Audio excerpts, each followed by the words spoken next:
Okay, so get this. You guys sent in a ton of stuff about J.K. Rowling, the new Harry Potter TV series, and, well, all the reactions to her being involved with it. Yeah. We were going deep on this one. Deep dive. Analyzing everything, start to finish, top to bottom. Yeah. No stone unturned to figure out what is really going on. And let me tell you, it's like a drama series unfolding, but like in real life, Yeah. accusations of ingratitude, fans versus actors, maybe even like a cultural shift happening in Hollywood. You know what's so fascinating to me about this is that this isn't really even just about the show or even like celebrity gossip. It's like it's holding up a mirror to society and all these huge questions that we're struggling with right now, like you know, free speech, cancel culture, the whole like power dynamic between creators and what they create. Yeah, and buckle up, folks, because this is a deep dive, literally. Yeah. Okay, so one thing that jumps out from all your sources is like the intensity of the reactions to Rowling's views. I mean, wow, some of the language used to describe the Harry Potter actors who even just criticized her, like, yikes. Pretty intense.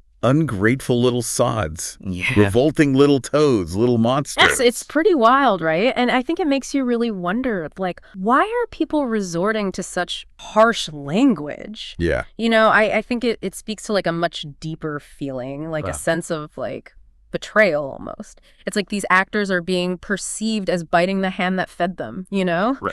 They achieved all this fame and fortune through this world that she created, and then they turn around and, you know. So it's like they're expected to be like eternally grateful and like refrain from expressing their own opinions no matter what. Especially if those opinions differ from Rowling's. Yeah. So is that a fair expectation? I mean, or, you know, do they have a right to speak their mind regardless of how they, you know, found success? Well, I mean, that is the million-dollar question, right? I mean, that really gets to the heart of this whole debate about gratitude, you know, and loyalty and even dissent. Yeah. I mean, some people really believe that, like, because these actors owe their careers to Rowling, that they should be more respectful, even if they disagree. Right. But others argue that they have the right to just express their views freely, regardless of, you know, their personal or professional relationships with her. I mean, it's complex, right? Yeah, I mean, it makes you think about the power dynamic here, right? Absolutely. Rowling, as the creator, holds a lot of sway. Of course. And those who benefit from her creation, like the actors, are seen as being in a subordinate position. Right. Exactly. It's almost like a parent-child dynamic, right? Where the parent feels like the child should always be obedient and never challenge their authority, you know. But of course, these actors are grown adults with their own thoughts and beliefs. And they're totally entitled to express them, even if it ruffles some feathers. And it's not even just expressing your opinions. It's like the way they're doing it. Right. I mean, publicly denouncing Rowling's views on a global platform, that just adds fuel to the fire. Oh, for sure. And I think that the public nature of this disagreement is really key. You know, this isn't just like a private conversation. It's a battle playing out in the media, and each side is just trying to win over public opinion. And in that kind of battle, you know, strong language, provocative statements, they're all used to grab attention and rally support. And Right. Okay, so let's talk about J.K. Rowling's views on transgender issues, which seem to be at the core of all this. You sent me some sources that lay out her position pretty clearly. And it seems like her main argument revolves around, you know, protecting women's rights and spaces. Yeah, she constantly emphasizes the importance of biological sex, arguing that erasing the concept of sex prevents meaningful discussion about women's lived experiences. And so she sees herself as a feminist and a classical liberal. But, you know, her views are often perceived as conservative by those who see them as actually harmful to the transgender community. And that disconnect is fascinating, isn't it? Yeah, it is. It's like how differently these labels are being interpreted. Right. And just the challenges of having, you know, nuanced conversations in like such a polarized climate. Like we're speaking different languages, you know, like using the same words, but they just mean different things to different people. And it makes it super difficult to find common ground. Right. Or even have a productive discussion. And it's not just about the labels. It's like the intensity of the feeling on both sides too. Totally. You sent me some sources and some of these quotes are intense. On one side, you've got people praising Rowling saying things like, the woke movement has absolutely peaked, or HBO finally understands there is a larger non-woke audience. Right. Yeah. It's like they see her as like a hero fighting against this, overreaching, overly sensitive culture. Right. And then on the other side, you've got people who are just deeply critical of her, calling her stance rampant transphobia, and saying that HBO's support of her is just disgraceful. Right. I mean, for them, this is about fundamental human rights and dignity. They see her views as harmful and dangerous, and they're holding HBO accountable for continuing to work with her. So, stark contrast. It is a stark contrast. Is there any room for nuance or compromise in this debate, or are we just going to stay? It feels like the stakes are just so high. Yeah. The emotions are so raw that it's just hard to find that middle ground. Yeah. But, I really think it's important to try to at least understand where the other side is coming from, even if we, ultimately disagree. Okay, so speaking of understanding. Yeah. Let's dissect HBO's statement. Okay. Because you sent a few sources that really analyze what it really means. Yeah. So just to refresh everyone's memory, here's the statement verbatim. J.K. Rowling has a right to express her personal views. We will remain focused on development of the new series, which will only benefit from her involvement. What struck you about this, and what does it tell us about HBO's position? Well, I mean, on the surface, it seems like a pretty straightforward statement, like a statement of support for Rowling's right to free speech, right? Yeah. But what I find interesting is what it doesn't say. Okay. It doesn't apologize for her views, and it doesn't distance HBO from them either. Yeah. It actually emphasizes her creative involvement and the potential profits that the series represents. So are they prioritizing profit over, appeasing a vocal minority? Potentially, yeah. Is this a sign that Hollywood is becoming less fearful of backlash? It's possible. Or it could just be, a really smart business decision. Yeah. I mean, Rowling is a powerhouse, and her involvement pretty much guarantees a huge audience. Yeah. So maybe they're just, weighing the potential risks and deciding that the benefits outweigh the costs. So what do you think? Is this a calculated business decision? I mean, it's hard to say for sure, but... Or could this embolden other creators to speak their minds, even if their views are controversial? Honestly, it's tough to say. Yeah. But it certainly raises a big question, like, could this be a turning point? Could this be a sign that Hollywood is becoming less willing to silence voices just because they're controversial, even if those voices alienate, a part of their audience? Yeah. Or is this just like a one-off, a special case because of Rowling? And the fact that Harry Potter is just like this money-making machine. You've got me thinking, this is getting interesting. Right. And it gets even more intriguing when you consider the potential impact on the series itself. Right. I mean, there's already a ton of speculation about how Rowling's involvement is going to affect casting, storylines, like the overall tone of the adaptation. Yeah, and I think that's where things get really interesting. And we'll look at what your sources suggest. Yeah. Analyze the clues, and then try to predict what might happen next. One thing that really jumps out from these sources is this whole idea that Harry Potter has to stay in the 90s. Yeah. It's like there's this yearning for that specific time and place, that sense of, familiarity, nostalgia. But can you really capture that same magic in a modern adaptation? Right. That's trying to bottle lightning, right? Yeah. How do you recreate the feeling of something that was so deeply connected to a specific moment in time?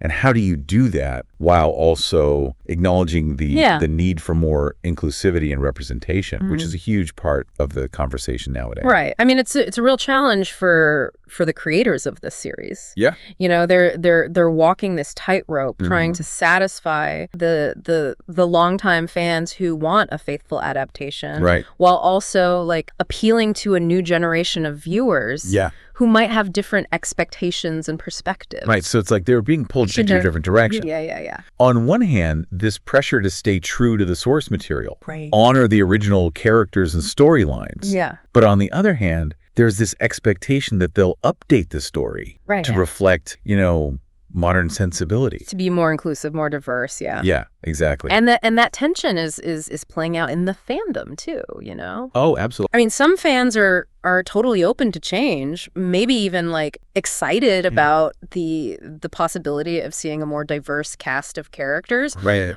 Others are like vehemently opposed to any alterations. They're arguing that it'd be like a betrayal of the original vision. So it's like the fandom itself is fractured, for sure, divided over how this story should be adapted for a new generation. And that division just like mirrors the larger cultural debates happening around us. That's right, yeah. This clash between tradition and progress, between holding on to what's familiar and embracing the new. And it's interesting how those tensions are manifesting in the language that's used to describe Rowling and her supporters. Some of the sources you sent refer to them as like the anti-woke crowd. Fighting against the woke mob. Right. Like they're the defenders of this traditional worldview that's under attack. And that framing is really powerful. It is. It creates this sense of like us versus them. This righteous battle against a perceived enemy. Yeah, and that kind of rhetoric can be so effective at mobilizing support and just shutting down any possibility of dialogue or compromise. It's like they're drawing a line in the sand and they're saying you're either with us or against us. And that kind of polarization just makes it so difficult to have, nuanced conversations about complex issues like gender identity and representation. It's like we're trapped in these echo chambers where we're only listening to voices that reinforce our existing beliefs and we're demonizing anyone who dares to disagree. And that kind of environment is just breeding ground for misunderstanding, resentment, even hostility. Speaking of hostility, there's no shortage of that directed at J.K. Rowling. The sources you sent include some pretty scathing critiques of her views. With some even accusing her of transphobic rhetoric. I mean, it's tough, right? Because on the one hand, I understand the anger and frustration that many people feel towards her statements. They see her words as harmful and hurtful and they want to call out that harm.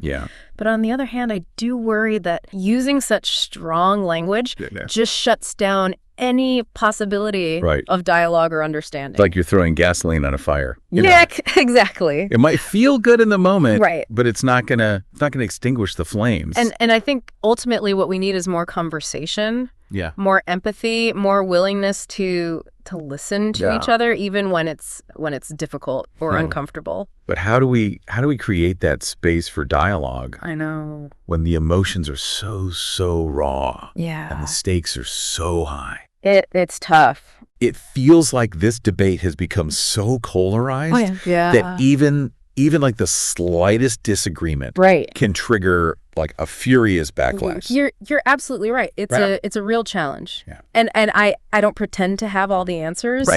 But I do think it starts with, recognizing the humanity of those who hold different views.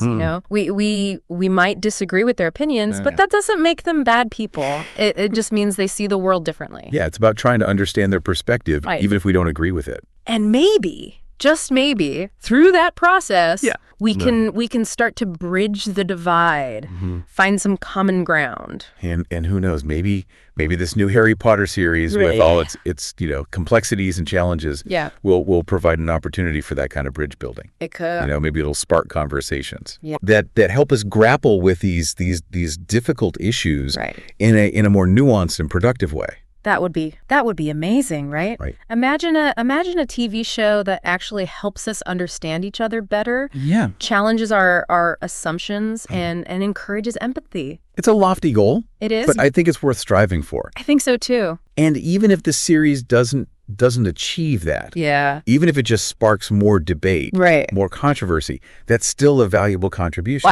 Because at the end of the day, what we need more than anything is to keep talking, to keep listening, and to keep trying to understand each other. Well said. Well said. And speaking of keeping talking, we got more to discuss, right? We still need to unpack J.K. Rowling's apparent immunity. Absolutely. To cancel culture. And delve deeper into those accusations of ingratitude directed at the actors. There's so much more to uncover, so many more layers to this onion. And we're going to peel back every single one. Okay, so let's get back to this whole cancel culture thing, because it seems like J.K. Rowling is like Teflon coated when it comes to like, facing consequences for her views. I mean, despite the backlash, she's arguably more successful than ever. Yeah. I mean, the Harry Potter franchise is still going strong. Absolutely. The theme parks are expanding. She's got more money than she could ever spend. More money than God. It's like, what gives? What's going on? It's pretty remarkable. And I think it really makes you, question the effectiveness of cancel culture, especially when it comes to someone as wealthy and influential as Rowling. And one of your sources even used the phrase, shut the flump money. Oh, my God. To describe her level of financial security. It's like she's reached a level of success where she's virtually untouchable. So is she truly uncancelable? I mean... Or is it more about the power dynamic at play? Yeah. Does her control over this beloved franchise like give her a shield that others just don't have? That's a great question. I think it's probably a combination of factors. I mean, first there's the sheer financial power that she wields, right? Mm-hmm. Studios and publishers, they're hesitant to alienate someone who can, bring in billions of dollars. Billions, yeah. It's a simple cost-benefit analysis. Right. Why bite the hand that feeds you? Right. Right. Exactly. Especially when that hand is holding a giant stack of cash. Right. Exactly. And then there's the fact that, past attempts to boycott her work have largely failed. You think about Hogwarts Legacy. Exactly. The video game. Yeah. I mean, despite the calls to boycott it. The calls for a boycott, it became a massive success. It was huge. And it's not just about money. No, it's not. There's also like the emotional connection that millions of people have. Of course. To this world, to many. It's more than just a story. It's a part of their childhood. Absolutely. It's a source of comfort and escape. Yeah. And that emotional connection creates like a protective shield around her. Yeah. It's like people are willing to overlook or even excuse her views because they just don't want to let go of something that means so much to them. It's like they're separating the art from the artist. Right. Choosing to, focus on the magic of the story rather than the controversy surrounding the creator. And that's a valid choice, I think. Yeah. I think it's a complex issue with no easy answers. And ultimately, each person has to kind of decide, for themselves how they want to engage with her work. And that brings us back to those accusations of ingratitude directed at the Harry Potter actors who criticized Rowling. It's interesting how their success achieved through their roles. Right, through her creation. In her creation is now being used against them. Totally. Yeah. Almost like a weapon. Yeah. It's fascinating, isn't it? It's like their success is seen as contingent on their unwavering loyalty and gratitude to her. Right. And any deviation from that script is seen as like a betrayal, a transgression. And the language used to describe those actors, it's really striking. Ungrateful little sods. Revolting little toads, little menage, little monster. It's almost dehumanizing. It is. Reducing them to their roles in her creation. Yeah, and it speaks to, like, I think a deeper resentment, this sense that they've somehow stepped out of line, that they've dared to challenge the authority of the creator who gave them their big break. It's like they're being told, like, you owe her your success, so shut up and be grateful. Right, exactly. But it ignores the fact that they're talented individuals who brought those characters to life. Yeah. Who contributed to the success of the franchise.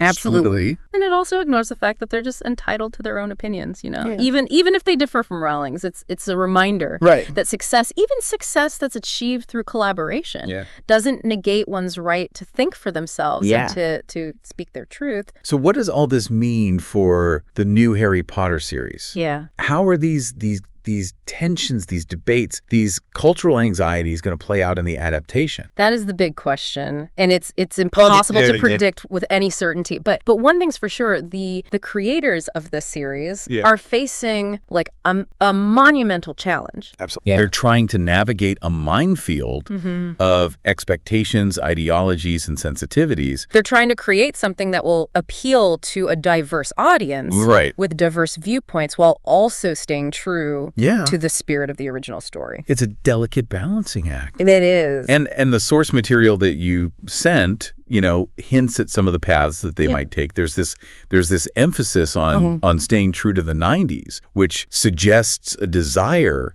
to preserve that specific time and place. Yeah. But there are also hints that the series might be updated, to reflect more modern sensibilities. To be more inclusive. Maybe incorporating more diverse casting or exploring themes of social justice. Right, they're trying to thread the needle, find a way to honor the past while also acknowledging the present. And whether they succeed or fail, whether they manage to appease everyone or no one, it's going to be fascinating to watch this unfold. Absolutely. I mean, this is a story that's still being written. It's a cultural phenomenon that continues to evolve and surprise us. And at the end of the day, I think that's what makes it so captivating. That's what makes this deep dive so rewarding. It is. It's not about finding easy answers. Right. Or definitive conclusions. It's about, exploring the complexities. Grappling with the nuances. Right. Embracing the uncertainty. Absolutely. Recognizing that the world is messy and complicated, and that there are rarely easy solutions to complex problems, but by engaging with those complexities, by challenging our own assumptions, listening to different perspectives, I think we can learn and grow. And who knows, maybe that's the real magic of this Harry Potter story. Maybe. It's not just about wands and spells. Right. It's about the power of empathy, the importance of understanding, and this enduring human capacity for growth and change. Beautifully put. And that's a message that resonates far beyond, the pages of a book or the screen of a TV. It's a message that's relevant to all of us. Yeah. No matter who we are, where we come from. Well, that's a wrap on our deep dive into J.K. Rowling, the new Harry Potter series, and all the swirling controversies. Yeah, all the cultural anxieties. That surround them. Thank you for sending us such thought-provoking source material. Yeah, it's been a pleasure. And we hope you enjoyed the ride. It has been a pleasure diving deep with you. And remember, the conversation doesn't end here. That's right. Keep exploring, keep questioning, and keep those brains buzzing.